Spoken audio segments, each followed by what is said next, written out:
What is going on, everybody? It's Carl here, and today we are going to be working on the Camaro. And today we are going to be changing out the shifter and the shifter cable. A couple years ago, I went with a Hurst dual gauge shifter that was supposed to be NOS off of eBay. So it was kind of like the DeLoreans, where somebody found a warehouse full of parts and they were able to make so many kits and make a kit that you could buy and put in your third gen Camaro. Well, the problem with that is the quality is way downhill, right?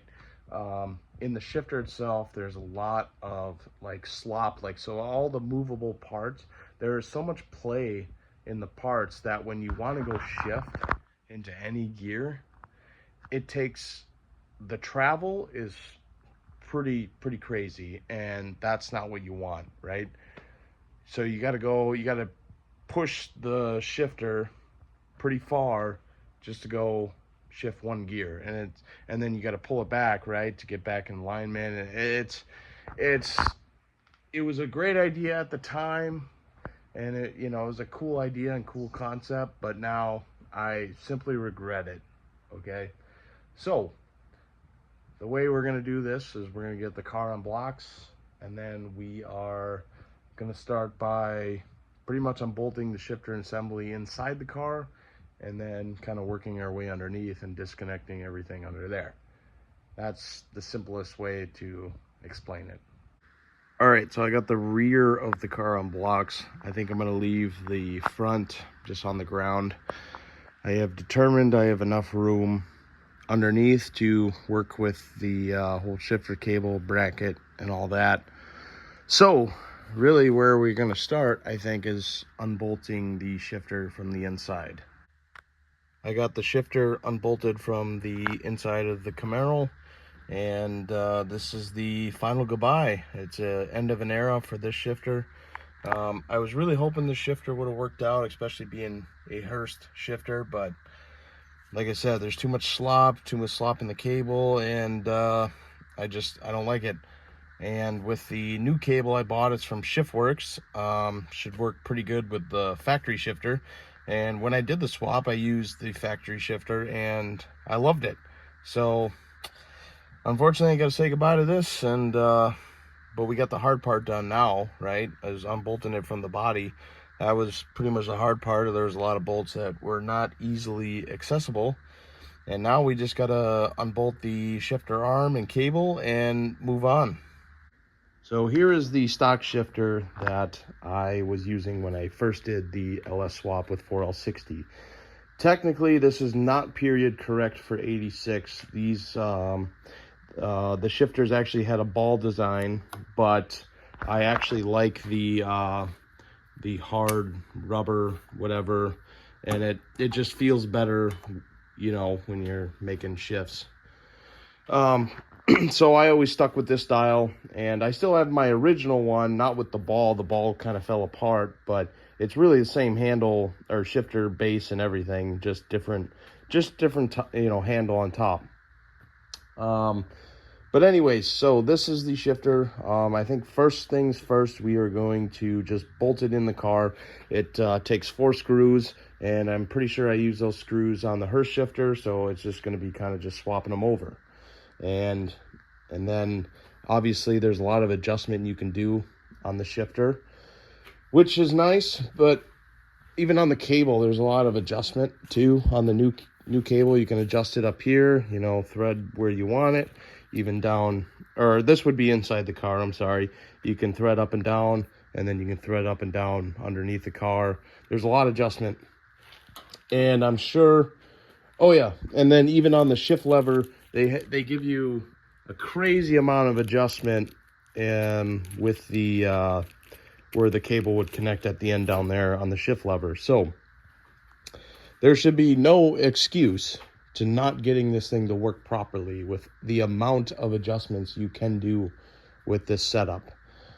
So yeah, let's just start bolting that in, and then I think we'll feed the cable through, and we'll try to hook up the bracket. I got a feeling we're gonna have to do some grinding and cutting and stuff, or maybe space it out somehow so it doesn't hit against the pan. And that's my only negative against this Jegs deep pan, is the casting is so thick that, you know, nothing fits. No shifter brackets fit perfect, and you got to grind out and, you know, all this and that. And it's just so annoying. So we'll start with the shifter, and then we'll work our way underneath the car. Okay, so I got the shifter installed. It's bolted in. Pretty much plugging in the, I think I want to say this is the neutral safety switch, or this is the, lets the computer know what gear it's in. I can't remember. Actually, this might be this mechanism is the neutral safety cable. And we got the shifter hooked up. Took a little bit of figuring out. I had to kind of remount the hole for the shifter cable end a little bit. It was just a little too small, but it looked like it had, when they drilled the hole, there were still some burrs left, and that's why it wouldn't slide on completely, but it is on now. And then I hammered on the C-clip cable to hold the end in place, and I had it adjusted at whatever they recommended. They wanted like 3/4 or whatever. So we got that, and I put it in a position where it's easy to take off if I need to take it off and readjust it. For the seal itself, it kind of just sits right there. Yes, I should screw it down one of these days, but for right now I'm just gonna leave it. It'll be fine. I don't drive this thing in the rain anyways, so not a big deal. Ugh, Jesus.